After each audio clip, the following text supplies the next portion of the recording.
राजा और लालची मंत्री की कहानी बहुत पुरानी बात है। दक्षिण भारत में एक राजा राज्य करता था। राजा का राज्य समुद्र के किनारे था। राजा को भोजन के साथ मछलियां खाने का बहुत शौक था। बिना मछलियों के राजा का भोजन अधूरा रहता था। एक बार की बात है, राजा के राज्य में बहुत तेज तूफान आया, जिसके कारण कोई भी मछुआरा मछली पकड़ने के लिए समुद्र में नहीं जा सका। उस दिन राजा को भोजन में मछलियां नहीं मिली, जिससे राजा बहुत उदास हो गया। राजा ने जब अपने मंत्रियों से इस बारे में पूछा तो उन्होंने बतलाया कि इतने तेज तूफान में समुद्र में मछली पकड़ने जाना अपनी जान पर खेलने के समान है, इसलिए कोई भी मछुआरा समुद्र नहीं जा रहा है।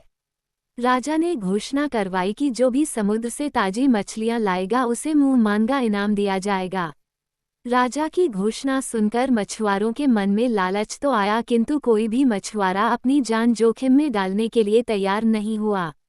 उसी राज्य में एक बहुत ही गरीब मछुआरा रहता था। उसे जब राजा की इस घोषणा का पता चला तो अपनी दरिद्रता दूर करने के लिए वह अपनी जान की परवाह किए बगैर समुद्र में चला गया।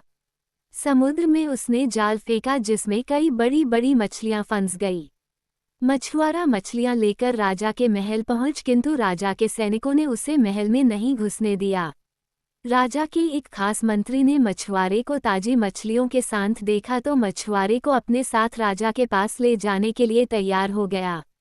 मंत्री जानता था कि राजा मछलियां देखकर बहुत अधिक प्रसन्न होगा और इसके बदले मछुआरे को बहुत सारा धन देगा, इसलिए उसने मछुआरे के समक्ष एक शर्त रखी कि जो भी इनाम मिलेगा उसका आधा हिस्सा मंत्री अपने पास रखेगा।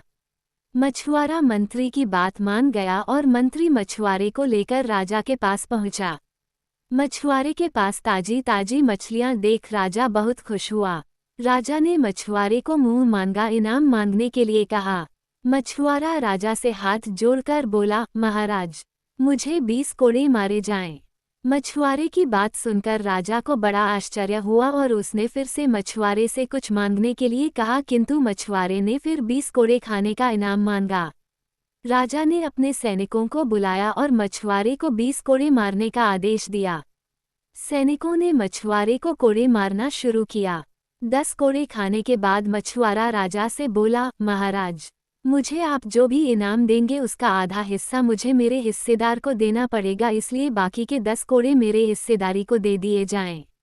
मछुआरे की बात सुनकर राजा को फिर आश्चर्य हुआ और राजा ने उसके हिस्सेदार का नाम पूछा।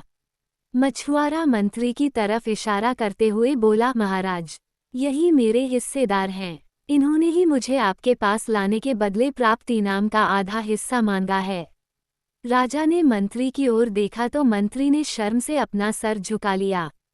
राजा ने आदेश दिया कि बाकी की 10 कोड़े मछुआरे के हिस्सेदार को मारे जाएं। सैनिकों ने राजा के आदेश पर मंत्री को 10 कोड़े मारे। राजा ने मंत्री को उसके लालच के कारण मंत्री पद से हटाकर राज्य से बाहर निकाल दिया और मछुआरे को बहुत सारा इनाम देकर विदा किया। शिक्षा। राजा और लालची मंत्री की कहानी से हमें शिक्षा मिलती है कि लालच में आकर कभी भी किसी को अनावश्यक रूप से परेशान नहीं करना चाहिए।